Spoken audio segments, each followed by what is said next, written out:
बच्चों आप जब कुछ भी नहीं दिया गया है यहाँ पर कि फोटोन हमारा रेस्ट पर है या मूविंग है, तो आप रेस्ट कंसीडर करेंगे। Alright, so this mass is nothing but we are talking about rest mass of photon. आपको पता होना चाहिए कि इस चैप्टर से जो भी क्वेश्चंस आ रहे हैं वो बहुत कंसेप्चुअल ईजी है। अगर आपके अंदर से डर निकल जाए कि जेईई मेंस में बहुत बहुत बड़े और बहुत कैलकुलेटिव क्वेश्चंस आते हैं, ऐसा नहीं है। जेईई मेंस आपकी लर्निंग को टेस्ट कर रहा है। तो जेईई क्रैक करने के लिए क्या चाहिए? Practice practice practice. जेईई के अनलिमिटेड क्वेश्चंस की practice practice practice.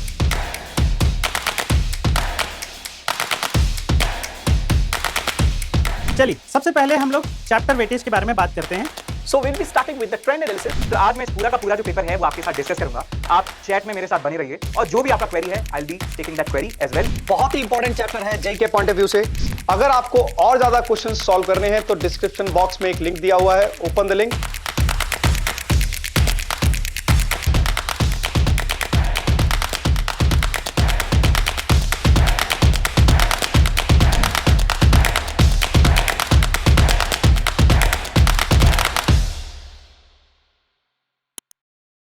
Hello students, welcome to extra marks JEE channel.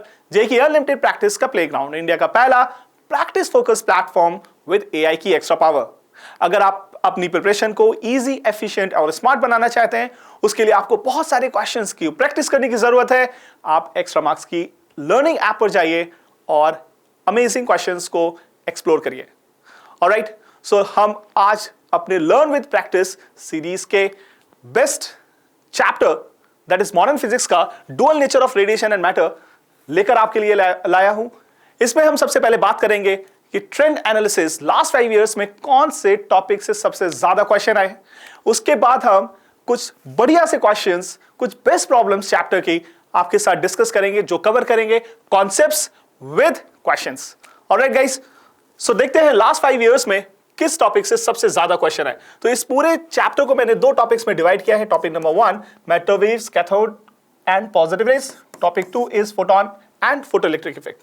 So last 5 years में गाइस आप देख सकते हो टॉपिक 2 से 62% ऑफ द क्वेश्चंस आए और टॉपिक 1 से सिर्फ 38% of the questions. So clearly हमें यहां पता चल रहा है कि फोटोइलेक्ट्रिक इफेक्ट एंड फोटॉन्स हमारा one of the most important topic है इस चैप्टर में। ठीक है, ये एनालिसिस आपको सिर्फ एक्सक्लूसिवली एक्स्ट्रा मार्क्स वेबसाइट पर और YouTube चैनल पर मिलती है। आप इसमें हर चैप्टर का ट्रेंड एनालिसिस देख सकते हो। आप पूरा प्रीवियस वीडियोस भी देख सकते हैं फिजिक्स की, साथ में आप मैथ्स और केमिस्ट्री की वीडियोस को भी एक्सप्लोर कर सकते हैं। आपको चैप्टर वाइज ट्रेंड एनालिसिस मिलता है। आप वहां पर सिर्फ चैप्टर इंपॉर्टेंट नहीं, आप चैप्टर के अंदर कौन सा टॉपिक कितना इंपॉर्टेंट है ये भी फाइंड आउट कर सकते हो। तो बहुत ही अमेजिंग अपॉर्चुनिटी है आपके लिए। आप अपनी प्रिपरेशन को ईजी और स्मार्ट बना सकते हैं। ऑलराइट, चलिए सो देखते हैं अब कि क्या बेस्ट प्रॉब्लम्स मैं आपके लिए लेकर आया हूं जो आपकी लर्निंग को स्मार्ट बनाएगा। तो करना क्या है आपको, सबसे पहले आपके पास पेन एंड कॉपी होना चाहिए। मेरे साथ क्वेश्चंस को आप सॉल्व करेंगे और साथ में इंपॉर्टेंट कॉन्सेप्ट्स को नोट डाउन भी करेंगे। Alright, so topic number 1 is photon and matter waves. So guys आप देख सकते हो ये बहुत बेसिक सा क्वेश्चन मैं आपके लिए लेकर आया हूं, जिसमें हम बात कर रहे हैं कि वेवलेंथ ऑफ फोटोन गिवन है, दैट इज 2.2 × 10⁻11 मीटर और प्लैंक कांस्टेंट आपको गिवन है। ऑलराइट, एंड आपको फाइंड आउट करना है कि मोमेंटम ऑफ द फोटोन। सो बहुत ही बेसिक फंडामेंटल क्वेश्चन आपके लिए। यहां पर हम क्या कॉन्सेप्ट यूज करेंगे इस सोचो जरा, क्या हमारे पास कोई ऐसा रिलेशन है जिसमें हम फोटोन और वेवलेंथ एंड मोमेंटम के बीच का रिलेशन। सो क्लियरली आप जानते हैं that wavelength lambda is equals to h/p। Correct, ये हमारे पास रिलेशन है। इसको मैं यूज करके मोमेंटम कैलकुलेट कर सकता हूं यहां से। So p is equals to h/λ। The value of h is Planck constant which is 6.6 × 10⁻34 divided by lambda. Lambda wavelength कितना दिया हुआ है, दैट इज 2.2 × 10⁻11। ऑलराइट, इसको हम कैंसिल आउट करेंगे। This will be equals to 3 × 10 ये ऊपर जाएगा -23 and the unit will be kilogram meter per second. So check करेंगे हम अपने आंसर को। यस, हमारा answer A that is 3 × 10⁻23 match हो रहा है। Is it it? Alright, so देख सकते हो आप डायरेक्ट फॉर्मूला बेस्ड क्वेश्चंस हमारे जेईई मेंस में आते हैं। ओके, सो गाइस आपको एक काम और करना है, साथ में जब इन क्वेश्चंस को आप प्रैक्टिस कर लेंगे, कॉन्सेप्ट्स को लर्न कर लेंगे, अपनी लर्निंग को टेस्ट करने के लिए आप डिस्क्रिप्शन में जाइए, आपको एक लिंक मिलेगा टैप एंड टेस्ट का, उस पर क्लिक करिए और रिमेनिंग क्वेश्चंस को अटेम्प्ट करिए। ऑलराइट, आपको वहां पर इंस्टेंट सोल्यूशन मिलेगा, आपको सोल्यूशन वीडियो फॉर्म में, टेक्स्ट फॉर्म में, दोनों में मिलेगा। ऑलराइट, चलिए आगे बढ़ते हैं।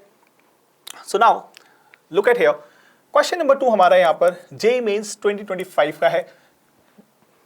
बहुत ही फ्रेश क्वेश्चन आपके लिए, रिसेंट ईयर का। Assertion and reason based. Assertion में कह रहा है electromagnetic wave carry energy but not momentum. क्या ये बात सही है? क्या इलेक्ट्रोमैग्नेटिक वेव सिर्फ एनर्जी करती है, मोमेंटम कैरी नहीं करती? हमने पीछे देखा फॉर्मूला, है ना, कि मोमेंटम कैरी करते हैं। ऑलराइट, सो और आप ऐसे भी समझ सकते हो कि हमारे पास एनर्जी का फॉर्मूला आता है guys, H E is equals to H by E is equals to H mu, और इसको मैं SC बाई लैम्डा के टर्म्स में लिख सकता हूं, SC by lambda.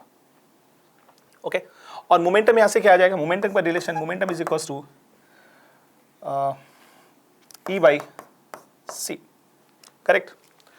Alright, now so clearly हमें यहां पता चल रहा है कि electromagnetic wave carry energy and momentum both, दोनों है। नेक्स्ट रीजन क्या बोल रहा है? The mass of the photon is 0। आपको बताना है mass of the photon is 0। क्या ये सही है? और आपको बताना है कौन सा स्टेटमेंट ठीक है। सो क्लियरली आप जानते हो गाइस कि rest mass of photon, rest mass of photon 0 होता है। लेकिन अगर फोटोन मूव कर रहा है with speed of light c, so clearly हम वहां पर E is equal to mc² use करके मास ऑफ फोटोन और मास ऑफ मूविंग फोटोन निकाल सकते हैं। Alright, that will be m is equal to E upon c²। E का value आप जानते हो, E is equal to H c by lambda. अगर मैंने यहाँ पे पुट किया तो SC by lambda divided by c² C and C will get cancel out. हमारे पास यहाँ पर वेवलेंथ के टर्म्स में मास ऑफ फोटोन निकल रहा है, करेक्ट? सो क्लियरली यहाँ पर मूविंग फोटोन का मास होता है, लेकिन रेस्ट फोटोन का मास 0 है, करेक्ट? सो सर कौन सा वाला ऑप्शन हमें चूज करना चाहिए? सो क्लियरली बच्चों, आप जब कुछ भी नहीं दिया गया है यहाँ पर कि फोटोन हमारा रेस्ट पर है या मूविंग है, तो आप रेस्ट कंसीडर करेंगे। Alright, so this mass is nothing but we are talking about rest mass of photon, ठीक है? तो रेस्ट मास ऑफ फोटोन कितना हो जाएगा? 0 हो जाएगा। So this reason is correct. जब कुछ नहीं दिया होगा तो आप रेस्ट मास कैलकुलेट करेंगे। ऑलराइट, सो ऑप्शन आप देख सकते हो, option A is false but reason is true, ठीक है? असर्शन गलत है, रीजन ट्रू है। Okay, now move to next question. हम यहां देख सकते हैं that some atomic particle of mass 10 to power minus 30 kg is moving with velocity this. Under the matter wave consideration, the particle will behave closely like. तो particle किस तरीके से behave करेगा? आपको 4 ऑप्शंस दिए गए। सो पार्टिकल किस range में आ रही है वेवलेंथ, हम उससे कैलकुलेट कर सकते हैं कि किस तरीके का बिहेवियर शो करेगा, ठीक है? सो बेसिकली हमको क्या कैलकुलेट करना है बच्चों? लैम्डा कैलकुलेट करना है यहाँ पर, है ना? सो मास हमें गिवन है, वेलोसिटी गिवन है, we need to find out the wavelength. So lambda is equals to H upon mv, we know this relation. H के वैल्यू क्वेश्चन में already Planck constant 6.6 into 10 minus 34, यहाँ 3 ले लेते हैं, divided by mass is 10 to power minus 30 and the velocity is 2.21 into 10 to power 6. Okay, so मैं इसको 3 times हो जाएगा ये, एंड यहाँ से मुझे दिस इज 36 और ऊपर जा दिस इज 24 -24 और ऊपर जाएगा तो ये हो जाएगा 3 into 10 to power minus 10. Alright, so ये वेवलेंथ आ रही है। Alright, let me check again. अगर ये 3 हो गया, this is correct, this is correct. अगर ये 3 हो गया, दिस इज 24, ऊपर जाएगा तो -10। ऑलराइट, सो ये वेवलेंथ किस रेंज में आ रहा है? अब क्वेश्चन हमारे पास वेवलेंथ तो आ गया, लेकिन ऑप्शन में वेवलेंथ के बारे में कोई भी इंफॉर्मेशन नहीं है। हमारे पास किस नेचर का इलेक्ट्रोमैग्नेटिक वेव होगा, हमको ये बताना है। ऑलराइट, सो 10 to power -10 हम बोल सकते हैं 10 to power वेवलेंथ, अगर 10 to power -9 to 10 to power -11, ये रेंज हमारा एक्स रे का होता है. Alright, so clearly this is a wavelength this is the wavelength coming in the spectrum of X rays. ठीक है, सो ऑप्शन हमारा बी मैच कर रहा है. ओके, एक्स रेज मैच कर रहा है. बढ़िया. देख लो कितना इजी क्वेश्चंस हमारे जेईई मेंस में आते हैं. ऑलराइट गाइस, एक और क्वेश्चन लेते हैं हम. Question number 5. इस क्वेश्चन में क्या बोल रहा है? The fluorescent lamp of energy 30 milliwatt emits light wavelength of 575 nanometer. How many photon does it eject every second? So number of photons per second आपको बताना है. So clearly इस क्वेश्चन में सोचो क्या कर सकते हैं आप. आपको एनर्जी, अच्छा एनर्जी नहीं है, ये क्या है? ध्यान से देखो आप. What is this? वॉट दिया हुआ है. वॉट तो पावर होता है ना, या फिर एनर्जी पर सेकेंड, और जूल पर सेकेंड हम बोलते हैं वॉट को. सो हमें अगर पावर दिया हुआ है, so power is equals to energy per unit time. Correct, ये एक फोटोन का हो गया. आपसे नंबर ऑफ फोटॉन्स पूछा गया पर सेकेंड, सो मैं यहां पे नंबर ऑफ फोटॉन्स को n मान सकता हूं. सो n बाई टी क्या हो जाएगा guys? Number of photons per second, isn't it? Now n by t will be equal to power upon energy. Question में हमारे पास पावर है that is 30 into 10 power minus 3. अब बात आती है कि एनर्जी ऑफ फोटोन क्या होगा. क्या हमारे पास वेवलेंथ है? बिल्कुल है, राइट. वेवलेंथ हमारे पास है, और आप जानते हो relation that energy and wavelength के बीच में एच सी बाई लैम्डा हम यूज कर सकते हैं. सो मैंने यहाँ पर एच सी बाई लैम्डा अगर यूज किया, सो एच का वैल्यू आ गया 6.6 into 10 power minus 34, C का वैल्यू 3 into 10 power 8, और लैम्डा कितना हो जाएगा गाइस? लैम्डा हमारा न्यूमरेटर में गया तो this will be equals to 575 into 10 power minus nanometre, it's -9. Perfect. So now आप इसको सॉल्व करते हैं. अब क्वेश्चंस के जरा ऑप्शंस को ध्यान से देखो आप. हमारे पास बहुत सारी कैलकुलेशन है ना, और अगर इस कैलकुलेशन को हम करने बैठे तो डेफिनेटली हमारे 2-3 मिनट निकल जाएंगे. लेकिन अगर आप ऑप्शंस को ध्यान से देखें तो ऑप्शंस में 10 to the power 15, 16, 17, 18 और मल्टीप्लिकेशन में 1 दिया हुआ है. मतलब हमें सिर्फ इस पावर से मतलब है. पावर हमारा 1 into 10 to the power 10 to power के समथिंग में आना चाहिए. हमारा आंसर इस ऑर्डर में आना चाहिए. ठीक है, तो क्या करें? क्यों ना मैं अप्रोक्सीमेटली इसको सॉल्व कर लेता हूं. कैसे? ये देखो 3 और ये 30, यहां से 10 आ गया. Next is 6.6. मैं 6.6 और 575, ये भी क्लोज टू 600 है, ये भी क्लोज टू 6 है, तो इसको मैं कैंसिल करता हूं तो लगभग मुझे 100 मिलेगा. Close to, right, I am assuming close to 100% नहीं, बट क्लोज टू 100.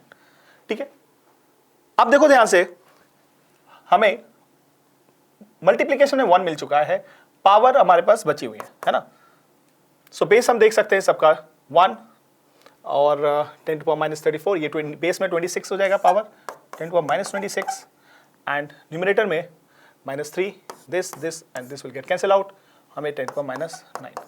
सो अगर 10 to the power 16 ऊपर जाएगा, this will be equal to 10 to the power 1 into 10 to the power 17. Alright, 1 into 10 to the power 17. ये approximate answer हमें मिल रहा है. Correct. सो इतने number of photons release हो रहे होंगे पर सेकेंड. सो क्लियरली हम देखें, अगर अपने ऑप्शन को चेक करें, so yes 1 into 10 to the power 17, C option हमारा मैच हो रहा है ना. तो ये एक स्मार्ट तरीके क्वेश्चंस को सॉल्व करने का. अगर हम प्रॉपर सॉल्व करने जाएंगे तो डेफिनेटली हमारा कम से कम 3 से 4 मिनट निकल जाएगा, और जेईई मेंस में यही गलती नहीं करनी है. करेक्ट. ऑलराइट, नाउ बढ़िया क्वेश्चन था. हम मूव करते हैं नेक्स्ट क्वेश्चन पर. एक और क्वेश्चन आपके लिए बढ़िया सा क्वेश्चन है, इसको देखेंगे गाइस. क्या इस क्वेश्चन में बोला गया? If 2.5 into 10 to the power minus 6 Newton is the average force exerted by the light wave on the non-reflecting surface of 30 centimeters square area during 40 minutes of time span, the energy flux of light just before it falls on the surface is. हमको बताना है कि energy flux कितना होगा, assuming complete absorption and normal incidence. So यहाँ पर क्या कर रहे हैं हम कि हमने एक सरफेस लिया, और इस सरफेस पर जब लाइट फॉल कर रही है,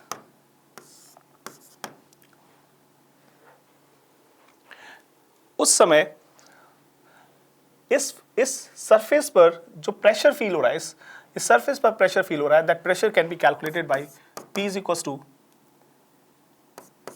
I by C. Correct. What is I, guys? I is the intensity of the light and C is the speed of the light. Alright? So ये सरफेस जिस पर लाइट फॉल हो रही है उस सरफेस पर प्रेशर इतना फील हो रहा है. नाउ अगर लाइट बाउंस बैक होती तो उसमें प्रेशर 2 टाइम्स ऑफ IC हो जाता, इसी का 2 टाइम्स हो जाता. ठीक है, मैं प्रेशर को फोर्स अपॉन एरिया के टर्म्स में लिख सकता हूं which is I by C. And what I need to find out, हमें फाइंड क्या करना है, हमें एनर्जी फ्लक्स फाइंड करना है. एनर्जी फ्लक्स का मतलब इंटेंसिटी हमको फाइंड करना है. So intensity I is equals to FC upon A. क्या हमें फोर्स की वैल्यू दी हुई? डेफिनेटली, है ना, देख सकते हैं हम एवरेज फोर्स दिया हुआ है. It is 2.5 into 10⁻⁻6 divided by area of cross section. अब देखो ध्यान से, area of cross section, area of the surface is 30 centimetre square दिया है. अब ध्यान से समझने वाली एक बात है, क्या मुझे सेंटीमीटर स्क्वायर को मीटर स्क्वायर में कन्वर्ट करने की जरूरत है? जरा आप फिल इन द ब्लैंक्स देखिए, यहां पर देखिए, क्या हमें कैलकुलेट करना है? वॉट पर सेंटीमीटर स्क्वायर ही कैलकुलेट करना है. तो यूनिट ऑफ एरिया कन्वर्ट करने की जरूरत नहीं है. सो मैं 30 ले लूंगा यहां पर. नेक्स्ट इज ओके, सी हमारा न्यूमरेटर पर है. This is 3 into 10⁸. So this will get cancelled out, and if you solve this, you will be getting 10 जाएगा न्यूमरेटर में, ये हो जाएगा 10⁻⁻7 और बचेगा 2.5 into 10⁻1 and this is 25. Isn't it? हमारा इंटेंसिटी और एनर्जी फ्लक्स की वैल्यू 25 वॉट पर सेंटीमीटर स्क्वायर आ रहा है. करेक्ट, हमने ये वैल्यूज कैलकुलेट कर लिया. आपको समझ में आ रहा है? इंटेंसिटी इज एनर्जी फ्लक्स और इसकी यूनिट हो जाएगी वॉट पर सेंटीमीटर स्क्वायर, क्योंकि हमने सेंटीमीटर स्क्वायर एरिया को कन्वर्ट नहीं किया. ठीक है, सो क्लियरली हम देख सकते हैं हमारा आंसर 25 आ रहा है. ओके, सो देख सकते हो आपकी बेसिक फंडामेंटल कॉन्सेप्ट्स को हम यहाँ पे यूज कर सकते हैं. एक बहुत ही इंटरेस्टिंग चीज आपके लिए एक्स्ट्रा मार्क्स लर्निंग ऐप पर अवेलेबल है. अगर आप इस तरह का क्वेश्चन, आई मीन ये क्वेश्चन आपने पढ़ा, आपको समझ में आया और जब आप खुद अटेम्प्ट कर रहे थे इस टाइप के क्वेश्चंस तो आपसे नहीं हो रहे थे, बट आप चाहते हो कि आपको सिमिलर क्वेश्चन मिल जाए, आप एक बार ऐसा ही क्वेश्चन खुद से सॉल्व कर सको जिससे आपकी लर्निंग स्ट्रांग हो सके, आपका कॉन्फिडेंस बिल्ड हो सके. तो guys, extra marks learning app पर पावर क्वेश्चंस आपका वेट कर रहे हैं. आप एक क्लिक करेंगे, आपको एक क्लिक पर एक नया क्वेश्चन इसी कॉन्सेप्ट पर बेस्ड मिल जाएगा. सिर्फ एक क्वेश्चन सर, क्या मुझे और भी क्वेश्चंस अगर प्रैक्टिस करना है तो क्या और क्वेश्चंस क्रिएट कर सकता हूं? डेफिनेटली कर सकते हैं आप जितनी बार न्यू क्वेश्चन क्रिएशन पर क्लिक करेंगे आपको हर बार एक नया क्वेश्चन मिलेगा.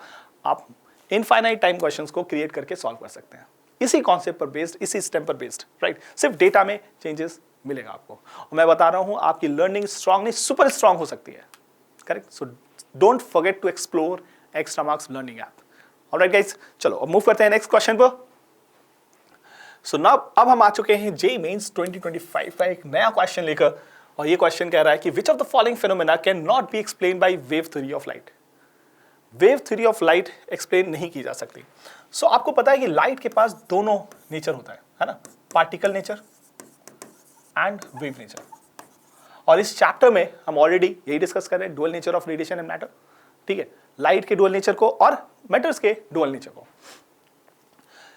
तो क्वेश्चन इज कि वेव नेचर किस wave phenomena can not be explained, इनमें से कौन सा फिनोमेना एक्सप्लेन नहीं किया जा सकता. आपको याद होगा हमने वहां पर वेव फ्रंट के बारे में बात किया था.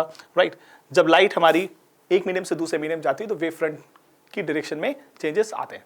राइट, सो डेफिनेटली यहां वैलिड है. लेकिन डिफ्रैक्शन फिनोमेना सिर्फ और सिर्फ वेव नेचर को जस्टिफाई करता है. करेक्ट, सो वेव नेचर से ही हम डिफ्रैक्शन ऑफ लाइट को एक्सप्लेन कर सकते हैं क्योंकि वहां पर क्या हो रहा है, इंटरफेरेंस हो रहा है. ऑलराइट, सो इंटरफेरेंस की वजह से हम ये फिनोमेना को एक्सप्लेन कर सकते हैं. गाइज, ये जो क्रॉम्पटन इफेक्ट है ये एक्सप्लेन करता है हमें Einstein's photo electric effect. Alright, तो आइंस्टाइन के फोटो इलेक्ट्रिक इफेक्ट को जस्टिफाई किया क्रॉम्पटन इफेक्ट में. और आप जानते हैं कि photo electric effect particle nature of light को शो करता है. सो क्लियरली हम बोल सकते हैं कि ये फिनोमेना जस्टिफाई नहीं किया जा सकता. अब चेक करते हैं अपने आंसर को. यस, हमारा आंसर डी हमने सही फाइंड आउट किया था। चलिए मूव करते हैं नेक्स्ट क्वेश्चन। जेईई मेंस 2023 का एक बढ़िया सा क्वेश्चन आपके लिए, और ये क्वेश्चन मैं चाहूंगा आप खुद से ट्राई करो। राइट, आप वीडियो को पॉज करिए, खुद से ट्राई करिए। ऑलराइट, चलो मैं एक्सप्लेन करता हूं इस क्वेश्चन में क्या दिया गया है। So guys, kinetic energy of electron, alpha particles and protons are given to you as 4k 2k। The de Broglie wavelength पूछा गया है कि क्या रिलेशन होगा। ठीक है, तो इस क्वेश्चन को करना कैसे है। सो अगर मैं बात करूं भाई, हम यहां पर इलेक्ट्रॉन, अल्फा पार्टिकल और प्रोटॉन की बात कर रहे हैं। इलेक्ट्रॉन के पास गाइस, इलेक्ट्रॉन के पास मास ऑफ इलेक्ट्रॉन बहुत कम होता है compare to mass of proton. तो मैं लिख सकता हूं mass of electron is very very less than mass of proton. Alright, बात करें अब charge of electron equal to e, magnitude की बात कर रहा हूं मैं। और एनर्जी ऑफ इलेक्ट्रॉन की बात की जाए तो क्वेश्चन में ऑलरेडी गिवन है that energy of electron is 4k। Now the second is alpha particle. Alpha particle का मास कितना होता है? Mass of alpha particle is 4 times of mass of proton, है ना, 4 times of mass of proton. Next is charge on alpha particle is 2 times of electron and energy of alpha particle आपको question में given है that is 2k। Next हम बात करेंगे हमारे third particle proton की। प्रोटॉन के मास को मैंने mp माना था। मास ऑफ एनर्जी और चार्ज ऑफ प्रोटॉन को हम E मानेंगे and energy of proton is equal to k। Alright, तो ये सारे पैरामीटर्स हमने लिख लिया, ये गिवन पैरामीटर्स हैं। अब क्वेश्चन में देखो आपसे क्या पूछा गया है। क्वेश्चन में कह रहा है कि डी ब्रॉगली वेवलेंथ आपको बतानी है, इनके बीच का रिलेशन बताना है। So de Broglie wavelength of electron क्या होगा? करेक्ट, तो फंडामेंटल फॉर्मूला हमारे पास क्या है guys? So lambda is equals to h upon fundamental formula that lambda is equals to h upon momentum p। Momentum को मैं एनर्जी के टर्म्स में और काइनेटिक एनर्जी के टर्म्स में लिख सकता हूं h upon under root 2mk। Alright, and और हमें क्वेश्चन में एनर्जी और मास दिया गया है, इसी को मैं यूज करना है। So lambda is equal to h upon root 2m mass of electron and energy of electron, energy of kinetic energy of electron और एनर्जी ऑफ इलेक्ट्रॉन कितना दिया है? 4k। तो मैं यहाँ पे 4k पुट कर दूंगा। Similarly lambda for alpha particle is equals to h upon root 2 mass of, how much, कितना मास है गाइस? देखो मास ऑफ अल्फा पार्टिकल कितना है, हमें मास लेना है। Mass of alpha particle is 4 times of mass of proton and energy of alpha particle is 2k। Next is wavelength of proton is equals to h upon under root 2 mass of proton is mp and energy of proton is k। Correct, ये हमने लिख लिया। अब आप देखो एक चीज ध्यान से, सबसे पहले यहां पर या इस केस में हमने मास ऑफ इलेक्ट्रॉन लिया है, isn't it? और मास of electron mass of proton के टर्म्स में बहुत कम है ना। याद करो मास ऑफ प्रोटॉन 10 - 31 और मास ऑफ इलेक्ट्रॉन इज 10 - 27, 1000 टाइम्स का डिफरेंस है ना, 10,000 टाइम्स का डिफरेंस है, राइट। सो क्लियरली हम मैं बोल सकता हूं ये तो बहुत कम क्वांटिटी वैल्यू हो गया, बहुत कम हो गया ये मास ऑफ इलेक्ट्रॉन बहुत कम है बाकी के कंपैरिजन में। सो ये वेवलेंथ तो सबसे ज्यादा हो ही जाएगी, दिस वेवलेंथ बाकी के कंपैरिजन में सबसे ज्यादा होगी। तो क्लियरली एक चीज तो मैं लिख सकता हूं that wavelength of electron is going to be very large, सबसे आगे। अब आपस में इन दोनों का कंपेयर कर लो क्योंकि ये तो सबसे ज्यादा हो गया है ना।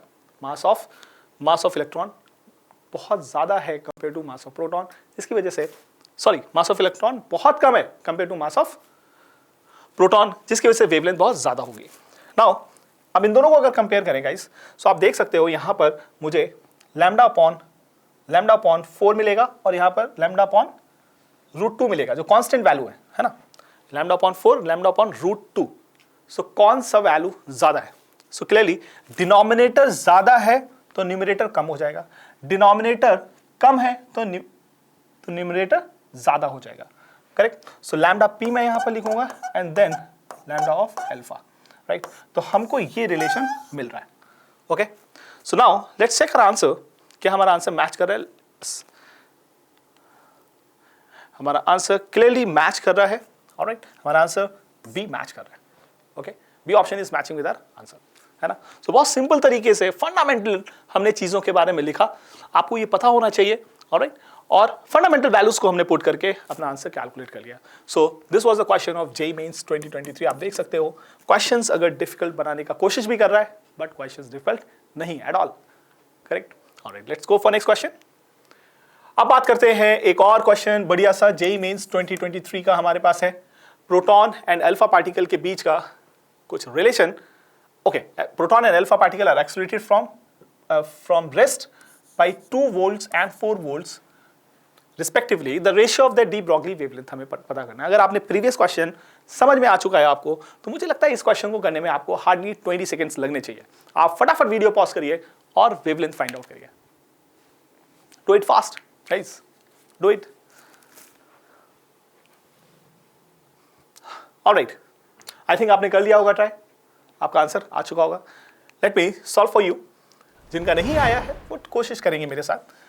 सो now de Broglie wavelength lambda is equals to h upon p और एम वी हम लिख सकते हैं, ऑलराइट। और ऑलरेडी अपन जानते हैं कि प्रोटॉन के पास मास ऑफ प्रोटॉन को मैंने अगर m माना और चार्ज ऑफ प्रोटॉन को मैंने अगर e माना, तो अल्फा पार्टिकल के केस में mass of alpha particle will be 4 times of mass of proton, और मैं सिर्फ m लिख सकता हूं, and charge on alpha particle is 2 times of electron, correct. ये रिलेशन हमें मिल गया, ये हमने पीछे वाले क्वेश्चन में भी किया था, राइट। सो हमें डी ब्रॉगली वेवलेंथ का ये रिलेशन पता है। पीछे हमने एक और किया था, lambda is this can be written in terms of kinetic energy as 2m k, है ना। लेकिन क्वेश्चन में अब काइनेटिक एनर्जी नहीं दिया, आपको पोटेंशियल्स दिए हुए हैं।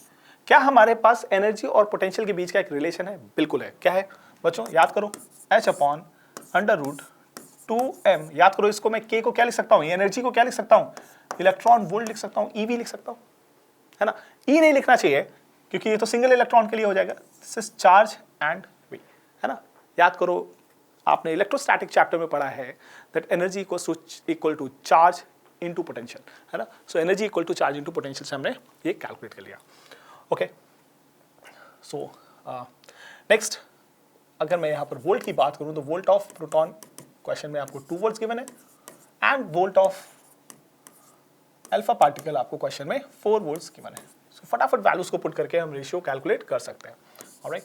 So ratio of alpha particle of proton divided by ratio of wavelengths of proton and alpha particle is, देखो ये तो कांस्टेंट हो जाएगा, ये कांस्टेंट हो जाएगा, ये कांस्टेंट हो जाएगा, तो इंटरनली मैं डायरेक्ट लिख सकता हूँ दैट इनवर्स रिलेशन इन दोनों के बीच में। सो न्यूमरेटर में क्या आएगा, क्वांटिटीज आएंगी किसकी, अल्फा की, और डिनोमिनेटर में क्वांटिटीज आएंगी प्रोटॉन की, क्योंकि इनवर्स रिलेशन है।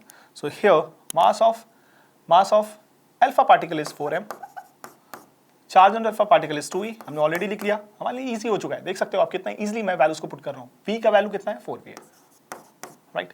नाउ डिनोमिनेटर में हमारे प्रोटॉन्स की वैल्यूज आएंगी। So mass of proton is m, charge on proton is e, and potential of proton is 2v, okay. So this will get cancel out. आप यहाँ देख सकते हैं हमें क्या मिल रहा है, दिस इज 16, और यहाँ से 2v2 कैंसिल हो जाएगा। सो 16/1 हमारे पास आंसर आ रहा है। अंडर रूट लेंगे, that will be equals to 4/1, है ना। सो हमारे पास दोनों वेवलेंथ्स का रेशियो 4:1 आ रहा है। चेक करेंगे अपने आंसर को गाइस, यस 4:1 आ रहा है। आई होप आप सभी ने ऐसे ही क्वेश्चन को अटेम्प्ट किया होगा। इतनी ही जल्दी हम इसका आंसर निकाल सकते हैं, एक लाइन में निकाल सकते हैं, राइट। चलिए बढ़िया है, अब मूव करते हैं नेक्स्ट क्वेश्चन पर। नेक्स्ट टॉपिक पर हम मूव करते हैं, अपने टॉपिक नंबर 2। तो आई होप आपने काफी इंटरेस्टिंग क्वेश्चंस को सॉल्व किया है। अब टॉपिक 2 के बहुत ही इंटरेस्टिंग बेस्ट प्रॉब्लम्स को हम डिस्कस करने वाले हैं। So guys look at this question, photo electric effect पर बेस्ड एक बढ़िया सा क्वेश्चन आपके लिए। इस क्वेश्चन में बोल रहा है, this question is of JEE Mains 2023। मैं क्यों आपको प्रीवियस ईयर क्वेश्चंस करा रहा हूं, द रीजन इज आपको पता होना चाहिए कि इस चैप्टर से जो भी क्वेश्चंस आ रहे हैं वो बहुत कंसेप्चुअल ईजी है। अगर आपके अंदर से डर निकल जाए कि जेईई मेंस में बहुत बहुत बड़े और बहुत कैलकुलेटिव क्वेश्चंस आते हैं, ऐसा नहीं है। जेईई मेंस आपकी लर्निंग को टेस्ट कर रहा है, ठीक है। तो डेफिनेटली वो डिफिकल्ट क्वेश्चंस इस चैप्टर से तो नहीं देगा, इजी ही क्वेश्चंस आएंगे और ऐसे चैप्टर्स बिल्कुल छोड़ने की जरूरत नहीं है। जितना कॉन्सेप्ट्स, जितने फॉर्मूलाज को आप याद कर सकते हैं, कॉन्सेप्ट्स को आप याद कर सकते हैं, आपके लिए उतना फायदा होगा, है ना। चलो लेट्स मूव करते हैं next question. The difference between the threshold wavelength for two metallic surface A and B having work function phi a phi b is। So threshold wavelength के बारे में बात हो रही है। सो गाइस, थ्रेशोल्ड वेवलेंथ को मैं किसके टर्म्स में लिख सकता हूं, याद करो। तो मैं अगर फोटो इलेक्ट्रिक इफेक्ट को याद करूं, सो फोटो इलेक्ट्रिक इफेक्ट क्या कहता है कि अगर आपने एक सरफेस लिया है और उस सरफेस पर आप ई एनर्जी का फोटोन फॉल कराएंगे, सो सब amount of energy will be absorbed, है ना। सम अमाउंट ऑफ एनर्जी क्या होगा, जो इलेक्ट्रॉन है वो इलेक्ट्रॉन एब्जॉर्ब तो नहीं होगी, बट हाँ some amount of energy electron absorb करने के बाद वो इस मेटालिक सरफेस के इन्फ्लुएंस से बाहर निकलने के लिए वेस्ट कर देगा। इसी को वर्क फंक्शन बोलते हैं, फाई नॉट, प्लस बचा हुआ एनर्जी लेकर इलेक्ट्रॉन मूव करेगा, दैट इज काइनेटिक एनर्जी, और इसी को हम मैक्सिमम काइनेटिक एनर्जी मानते हैं, है ना। सो हमारे पास ये रिलेशन आता है। फाई नॉट हमारा वर्क फंक्शन है और हमसे वर्क फंक्शन के बारे में ही पूछा जा रहा है। सो क्लियरली मैं लिख सकता हूं that work function phi not is equals to h mu not, wavelength के टर्म्स में लिख सकते हैं इसको हम, एंड सॉरी फ्रीक्वेंसी के टर्म्स में लिख सकते हैं, एंड साथ में वेवलेंथ के टर्म्स में भी हम लिख सकते हैं, करेक्ट। सो क्लियरली हम अब आप देखो ध्यान से, हमसे डिफरेंस पूछा गया है वेवलेंथ का, है ना, यानी lambda delta lambda is equals to lambda 1 minus lambda 2 हमसे पूछा गया है। और अगर आप इस रिलेशन को यूज करते हो, so clearly I can write S C by phi not 1 minus S C by phi not 2, है ना, ये लिख लिया हमने। अब हमारे पास एक और इंटरेस्टिंग चीज है, देखो अगर मैं एस सी यहाँ पे एस सी प्लैंक कांस्टेंट और स्पीड ऑफ लाइट को मल्टीप्लाई करूंगा, कैलकुलेट करूंगा, बहुत डिफिकल्ट हो जाएगा। अगर आप देखो ध्यान से, हमको जो वर्क फंक्शन है वो work function is a energy, आप देख सकते हो एनर्जी, इसकी भी यूनिट एनर्जी होगी। ये एनर्जी जूल्स के टर्म में नहीं दिया है, इलेक्ट्रॉन वोल्ट के टर्म्स में दिया है, तो ये हमारे लिए बहुत ही बेनिफिशियल चीज है ना। तो हम डायरेक्ट एक फॉर्मूला, एक रिलेशन आपको पता होना चाहिए दैट वेवलेंथ या फिर ऐसे लिखिए आप, that energy is equals to 12400 and lambda should be angstrom, ठीक है। और यहाँ पे हमें रिलेशन मिल जाता है इलेक्ट्रॉन वोल्ट में, ठीक है। अब इसका मतलब क्या हुआ गाइस, इसको आप याद कैसे करोगे कि अगर हमारे पास वेवलेंथ एंगस्ट्रॉम में दिया हुआ है, आप डायरेक्ट इस फॉर्मूले में पुट करेंगे तो जो आपको कैलकुलेशन मिलेगी या जो आपको एनर्जी मिलेगी वो इलेक्ट्रॉन वोल्ट्स में मिलेगी, है ना। और हमें एनर्जी भी इलेक्ट्रॉन वोल्ट्स में चाहिए, करेक्ट। सो मैं क्या करूं, मैं क्लियरली इस रिलेशन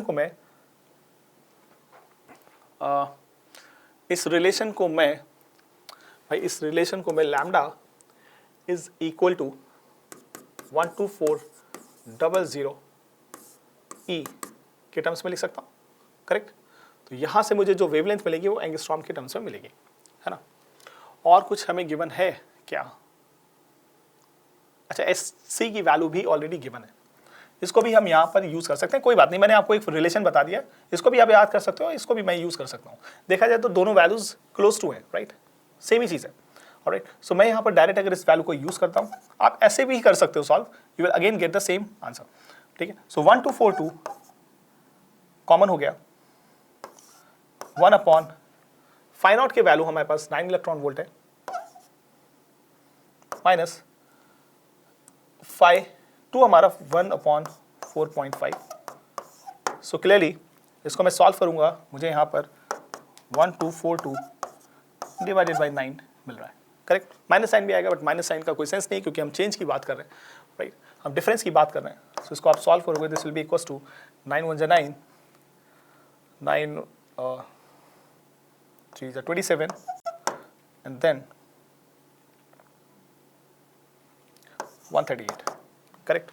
सो यहाँ पर मुझे डेल्टा लैम्डा की वैल्यू 138 नैनोमीटर मिल रही है, क्योंकि ऑलरेडी यहाँ पर वैल्यूज नैनोमीटर के टर्म्स में दिया हुआ है, करेक्ट। सो चेक करेंगे अपने आंसर को। अच्छा, मुझे आंसर किस में कैलकुलेट करना है? ये क्या हमें गिवन है? नहीं, हमको गिवन, हाँ गिवन है बिल्कुल, इन नैनोमीटर में फाइंड करना है। करेक्ट। सो नैनोमीटर में फाइंड करना है तो हमने ऑलरेडी नैनोमीटर में ही निकाला है, तो डेफिनेटली आंसर 138 होना चाहिए। ऑलराइट, ऑप्शन बी हमारा मैच कर रहा है डेफिनेटली। करेक्ट। ऑलराइट, वंडरफुल, बहुत ईजी तरीके से हम निकाला हमने। चलिए अब मूव करते हैं एक और क्वेश्चन पर। जेईई मेंस 2023 का फोटो इलेक्ट्रिक इफेक्ट पर बेस्ड एक बहुत ही फंडामेंटल कंसेप्चुअल क्वेश्चन आपके लिए। आई होप आप इस क्वेश्चन को सॉल्व करेंगे तो आपके सारे कॉन्सेप्ट्स क्लियर हो जाएंगे। आप लर्न कर रहे हैं, साथ ही साथ क्वेश्चंस को सॉल्व भी कर रहे हैं। आपकी लर्निंग एबिलिटी इंक्रीज हो रही है, आपकी क्वेश्चन सॉल्विंग स्किल्स भी इंप्रूव हो रही है। Perfect, let's move to JEE mains question number, option number 1। क्या बोल रहा है? देखो guys, a photo current is proportional to intensity of incidence radiation. ठीक है, अब देखो यहां पर हमें हर जगह इंटेंसिटी और फ्रीक्वेंसी की एनर्जी के बीच का चीजें पूछा गया है, तो आप इस टाइप के क्वेश्चंस को सॉल्व कैसे करोगे? तो मैं तो आपको एक सजेशन दूंगा, आप एक डिवीजन बनाओ और यहां पर एक फंडामेंटल डिफरेंस समझो। जब हम इंटेंसिटी और फ्रीक्वेंसी की बात करते हैं इस चैप्टर में, दो ही पैरामीटर्स पर आपको फंसाने की कोशिश करेगा कि लाइट की इंटेंसिटी बढ़ा देंगे तो क्या होगा, लाइट की फ्रीक्वेंसी बढ़ा देंगे तो क्या होगा। ठीक है, तो इंटेंसिटी और फ्रीक्वेंसी इन दोनों पर हमें एनालिसिस कर लेना चाहिए। तो जब हम इंटेंसिटी बढ़ाने की बात करते हैं तो होता क्या है? इंटेंसिटी बढ़ाने का मतलब है आप नंबर ऑफ फोटॉन्स बढ़ा रहे हो। करेक्ट। तो इंटेंसिटी का मतलब और इंटेंसिटी का रिलेशन नंबर ऑफ फोटॉन से। करेक्ट। अगर किसी लाइट में आपने नंबर ऑफ फोटॉन्स बढ़ा दिए, मतलब जब ये सारे फोटॉन्स किसी सरफेस पर फॉल करेंगे, उस सरफेस के इलेक्ट्रॉन्स इन फोटॉन्स को एब्जॉर्ब करेंगे। ज्यादा नंबर ऑफ फोटॉन ज्यादा नंबर ऑफ इलेक्ट्रॉन्स को एब्जॉर्ब होगा, है ना? तो ज्यादा नंबर ऑफ इलेक्ट्रॉन्स सरफेस से बाहर आ जाएंगे, that's mean more number of electrons contribute for more current, है ना? तो यहां पर मैं बोल सकता हूं more electrons lead to more current. More current की बात हो गई, है ना? ठीक, क्लियरली हमें दिख रहा है। तो इंटेंसिटी हमारा करंट्स को रिलेट करता है। आप ज्यादा इंटेंसिटी कम ज्यादा करोगे, फोटो करंट कम ज्यादा होगा। ऑलराइट, नेक्स्ट हम बात करते हैं फ्रीक्वेंसी का। सो गाइस, फ्रीक्वेंसी एनर्जी से रिलेटेड होता है, फोटॉन की एनर्जी से रिलेटेड होता है। ऑलराइट, अगर आपने फ्रीक्वेंसी बढ़ाया तो क्या करंट बढ़ जाएगा? सोच के देखो, अगर आपने फ्रीक्वेंसी बढ़ाया तो क्या एनर्जी, तो क्या करंट बढ़ना चाहिए? नहीं, बिल्कुल। करंट हमारा डिपेंड करता है नंबर ऑफ इलेक्ट्रॉन्स पर। फ्रीक्वेंसी एनर्जी को लीड कर रहा है, that's mean number of photon same है, बट जो भी फोटॉन, सिंगल फोटॉन भी आ रहा है, उसकी एनर्जी अब बढ़ जाएगी। फ्रीक्वेंसी बढ़ाने से उसकी एनर्जी बढ़ जाएगी। अब उसके पास ज्यादा एनर्जी है, एक ही इलेक्ट्रॉन को जाके हिट करेगा, करेक्ट, और वो इलेक्ट्रॉन सरफेस से बाहर आ जाएगा। गाइस ध्यान से सुनना, सरफेस से बाहर आ जाएगा। अब वो सरफेस से बाहर आया है तो उसको रोकने के लिए आपको ज्यादा स्टॉपिंग पोटेंशियल देने की जरूरत है। करेक्ट। सो यहां पर क्लियरली हम बोल सकते हैं कि हमारी एनर्जी लीड करता है स्टॉपिंग पोटेंशियल को।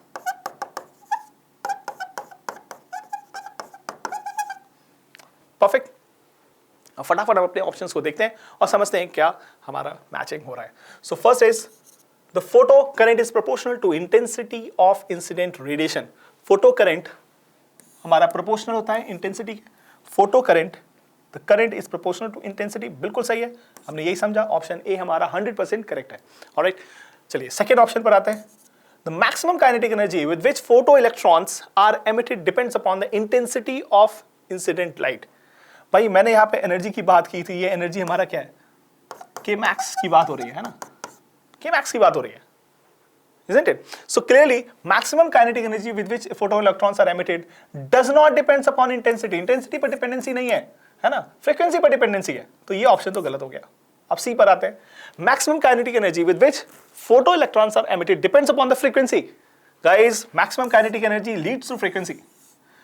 Maximum kinetic energy leads to frequency. Yes, बिल्कुल सही है, ऑप्शन सही। देख सकते हो आप, कॉन्सेप्ट्स हमने ब्रेन में अपने सॉर्टेड करके रखा है। तो डेफिनेटली मैं इस क्वेश्चन में कितने भी ऑप्शंस बना दे, कुछ भी कर दे, हम इजीली सॉल्व कर सकते हैं। अब बात करेंगे डी ऑप्शन को। The emission of photo electrons requires a minimum threshold intensity. क्या मिनिमम थ्रेशोल्ड इंटेंसिटी की जरूरत पड़ती है? नहीं भाई, कोई मिनिमम इंटेंसिटी की जरूरत नहीं है। आप जैसे ही लाइट को फॉल कराएंगे वो इंटेंसिटी पर डिपेंडेंसी नहीं होती है, राइट। मिनिमम थ्रेशोल्ड की बात अगर हम कर रहे हैं तो मिनिमम थ्रेशोल्ड फ्रीक्वेंसी होगा, राइट। मिनिमम फ्रीक्वेंसी कितना दें कि इलेक्ट्रॉन बाहर आ जाए, मिनिमम एनर्जी कितना दें कि वो बाहर आ जाए। तो इंटेंसिटी हमारा एनर्जी से रिलेट नहीं करता है, इंटेंसिटी हमारा नंबर ऑफ फोटॉन से करता है, ठीक है। सो ये ऑप्शन भी गलत हो जाएगा।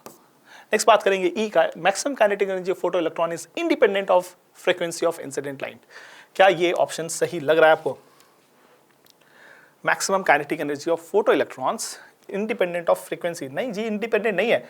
मैक्सिमम काइनेटिक एनर्जी हमारा फ्रीक्वेंसी पर ही डिपेंड कर रहा है, तो ये ऑप्शन गलत हो जाएगा। डिपेंडेंट होना चाहिए, है ना। अगर इस ऑप्शन को सही करना है तो डिपेंडेंट होना चाहिए, लेकिन हमें इंडिपेंडेंट दिया हुआ है, सो ये ऑप्शन भी गलत हो जाएगा। केवल ऑप्शन ए और सी हमारा करेक्ट है। Let's check our answer.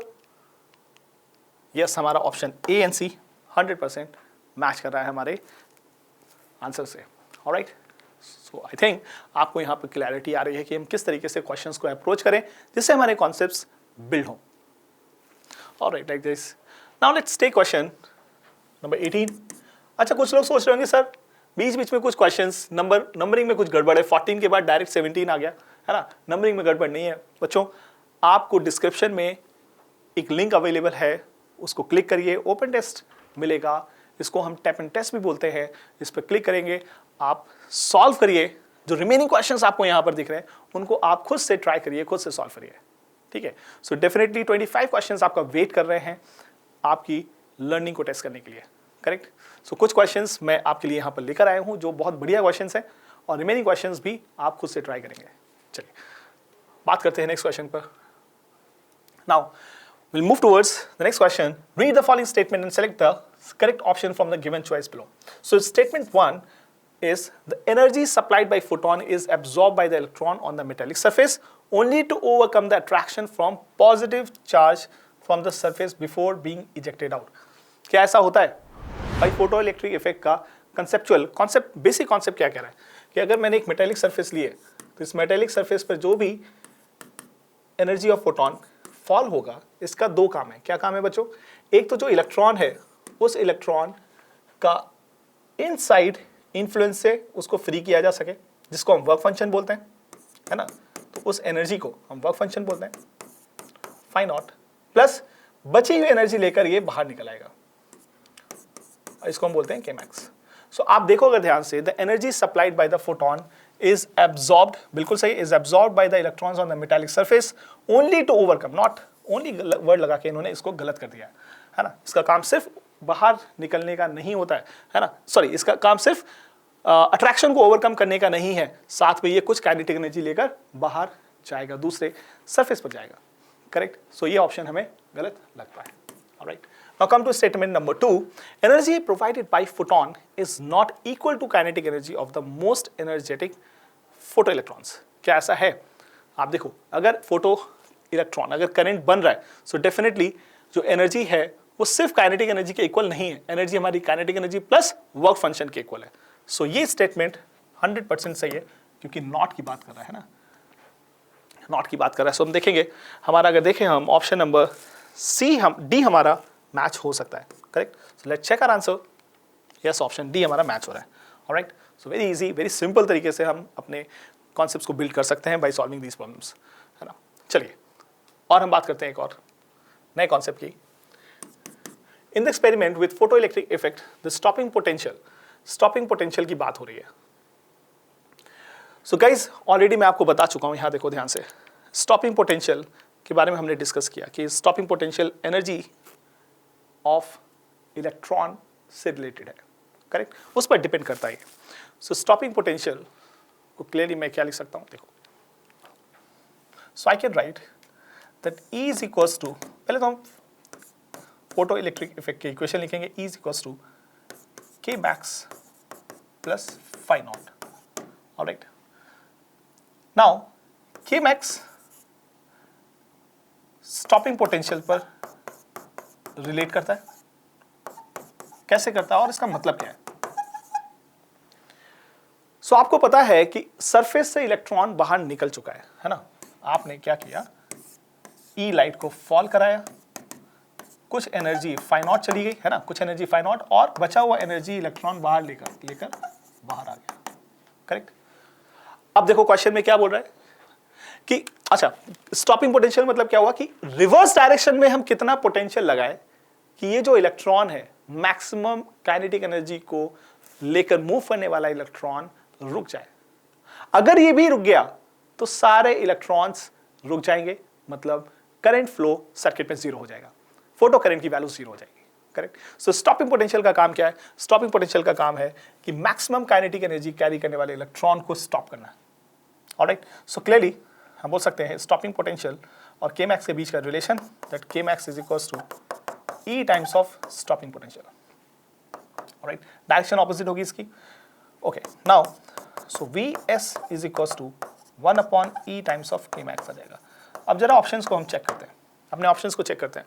Option हमसे क्या कह रहा है? Increases with increase in the wavelength of the incident light, नहीं। Increases with increase in the intensity of the incident light, no. Is 1 by E times the maximum kinetic energy of emitted photoelectrons, बिल्कुल सही है, हमने भी यही calculate किया था, 1 by E times of K max, है ना, सिंपल।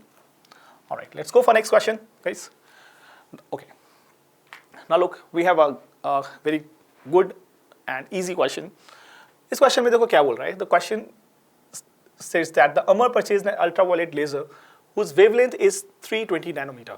ठीक है, so इसका wavelength हमको मिलता है 320 nanometer. He focused the beam of UV rays from the laser on the lithium electrode whose work function is 2.3 electron volts. The maximum kinetic energy of the ejected photoelectrons from the lithium electrode. आप देख रहे हो कितने easy questions इस chapters हैं। एक equation उसी को घुमा घुमा के सारे questions पूछ रहा है आपसे, right? तो डरने की जरूरत ही नहीं है। मॉडर्न फिजिक्स के सारे चैप्टर, सारे फॉर्मूला, सारे कॉन्सेप्ट्स को रट डालो, याद कर लो, पढ़ लो, है ना, समझ लो। रटने को नहीं बोलूंगा, समझने को ही बोलूंगा, समझ लो। And I am damn sure जो स्टार्टिंग के चैप्टर्स हैं उससे इजी है स्कोर करना। Correct. Alright, so question clearly maximum kinetic energy की बात कर रहा है। पहले तो हम समझते हैं कि हो क्या रहा है। हमने एक लेजर लिया, इस लेजर से लाइट को फॉल कराया और इसकी वेवलेंथ आपको गिवन है 320 nanometre. Focus UV rays from the laser on the lithium electrode whose work function, इसका work function phi not is equal to 2.3 electron volt. K max की बात हो रही है, जो इलेक्ट्रॉन है वो के मैक्स लेके बाहर निकलेगा, है ना। तो फोटो इलेक्ट्रिक इफेक्ट हम एक इक्वेशन को यूज करेंगे, that E is equals to K max plus phi naught. So guys, अब आपको याद हो जानी चाहिए ये इक्वेशन कि के मैक्स का value E minus phi naught. अब ध्यान से देखो, आपको ये value work function electron volts के टर्म्स में दिया है ना। अगर ये इलेक्ट्रॉन वोल्ट्स के टर्म में दिया है तो हमें एनर्जी भी इलेक्ट्रॉन वोल्ट्स के टर्म में निकालना चाहिए। अगर मैं Hc बाय लैम्डा यूज करूंगा, ये फॉर्मूला मैं यूज करूंगा, तो मुझे आंसर जूल्स में मिलेगा। मुझे जूल्स में नहीं चाहिए आंसर, किस टर्म में चाहिए guys? I want E in electron volts. तो कैसे निकाल सकते हैं? हमारे पास डायरेक्ट फॉर्मूला है 12400 टाइम्स लैम्डा, हमारा एंगस्ट्रॉम के टर्म्स में होना चाहिए। करेक्ट। सो वेवलेंथ हमें 320 नैनोमीटर दिया है और मैं इसको बहुत इजीली एंगस्ट्रॉम में कर सकता हूँ। 12400 divided by this 320 00 angstrom. Correct.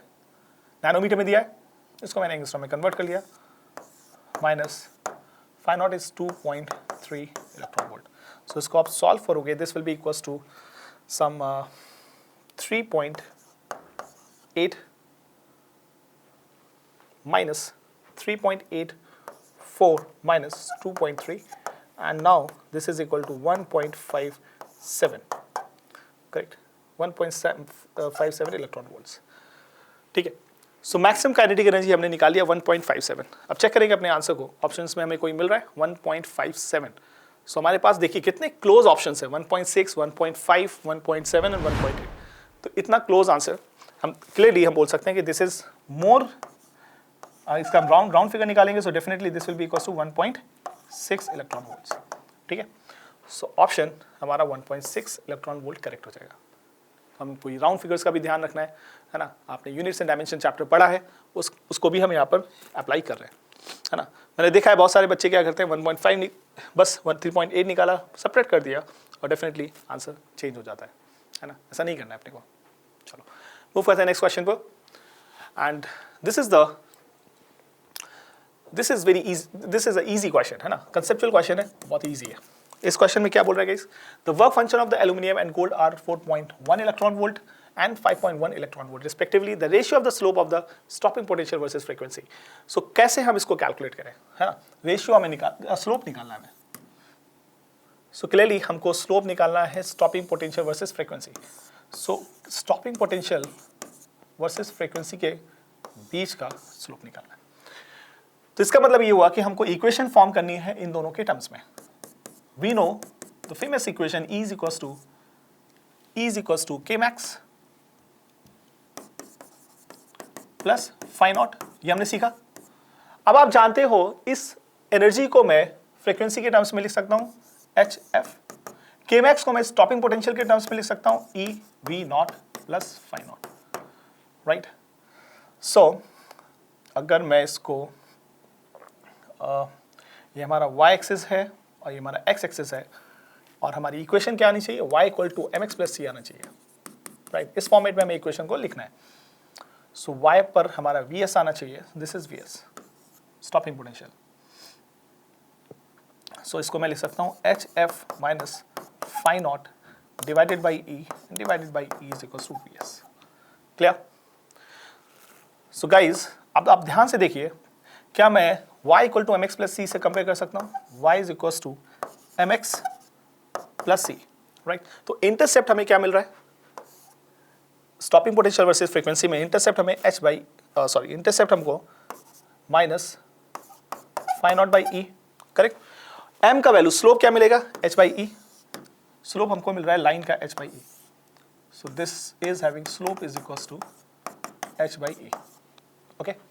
h हमारा Planck constant, E is charge on electron, दोनों का वैल्यू कांस्टेंट है, चाहे आप गोल्ड लीजिए या एल्यूमिनियम लीजिए, दोनों के लिए वैल्यू सेम होगी, राइट। सो हम क्लियरली बोल सकते हैं कि दोनों का ratio slope of gold divided by slope of aluminium same आएगा, correct. h by e divided by h by e which is equal to 1, है ना। दोनों का स्लोप सेम आएगा। So हम चेक करते हैं अपने आंसर को। यस, हमारा आंसर बिल्कुल सही है, डी, दोनों का स्लोप इंडिपेंडेंट है फ्रीक्वेंसी और स्टॉपिंग पोटेंशियल से। Alright, now so guys, with this we have completed our today's discussion of best problems। आपको करना क्या है, बचे हुए क्वेश्चंस को सॉल्व करना है। वो क्वेश्चंस कहाँ मिलेंगे, उसकी लिंक आपको डिस्क्रिप्शन में अवेलेबल है, उसको क्लिक करिए और एक्स्ट्रा मार्क्स लर्निंग ऐप पर आप पहुंचेंगे। क्वेश्चंस को अटेम्प्ट करिए, पेपर कंप्लीटली अटेम्प्ट करिए, साथ में आपको इंस्टेंट पेपर का रिजल्ट मिलेगा। जो क्वेश्चंस आपके सॉल्व नहीं हुए उनका आप वीडियो सोल्यूशंस देख सकते हैं, टेक्स्ट सोल्यूशन देख सकते हैं, और एक्स्ट्रा मार्क्स के पावर क्वेश्चंस को एक्सप्लोर करना ना भूलें। Alright, so thank you and keep learning with Extra Marks. Take care.